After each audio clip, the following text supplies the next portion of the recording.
Time for another 194 LED review. I currently have the VLED's 360-degree 5000K bulbs in here, and I really like them, but I recently replaced my 5000K Kensun HIDs with 6000K SNGL LEDs, and it makes these look really yellow by comparison, especially at night. I'm going to continue to recommend the VLED's LED bulbs. They cost a bit more than the cheaper LED bulbs I was originally doing reviews on, but you're paying for quality and a better design. All the original LED bulbs I started off with have already burned out prematurely, so I've decided to just spend a little bit more money on an LED that will hopefully last longer.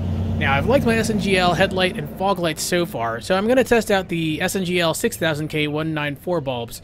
These are Cree LED chips, whereas my headlights are high-powered LumiLEDs. Let's see if the color temperatures will match up. Gloves aren't really necessary, but I like to keep my finger oil off the LEDs anyway. Here's what it looks like. It's got 2 LED chips on the top here, and a total of 8 around the sides. To get the existing daytime running light out, look behind the headlight for this brown plug.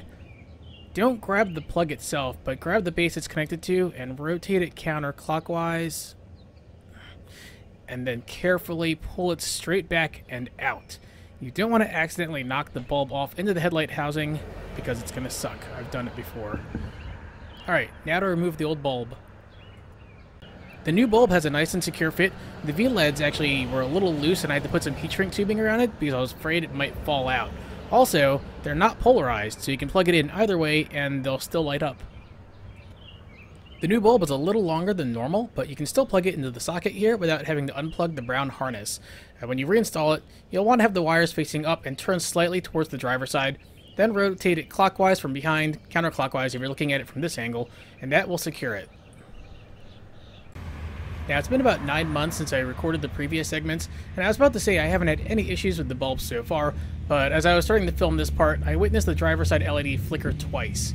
Fortunately, a quick email to SNGL got a next day response, and they're sending me out a replacement pair under warranty as soon as they're back in stock. I haven't had any issues with my SNGL headlights or fog lights to date. As for matching up with the 6000K bulbs and the projectors, the color does appear off. Now, I did use the white balance on my camera on each bulb, and I confirmed they are in fact 6000K, so the color mismatch issue is just an optical illusion caused by the projector housing itself.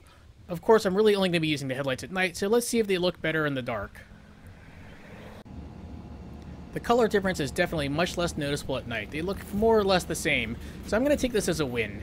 Now, if only there was an easy way to change the LEDs and the lights above the fog lights. As usual, I'll have more info and product links in the video description below. If I have any other issues once I get the replacement bulbs, I'll do a follow-up video or at least update the video description. If you haven't hit subscribe to my channel yet, please do so now. And as always, thank you for watching.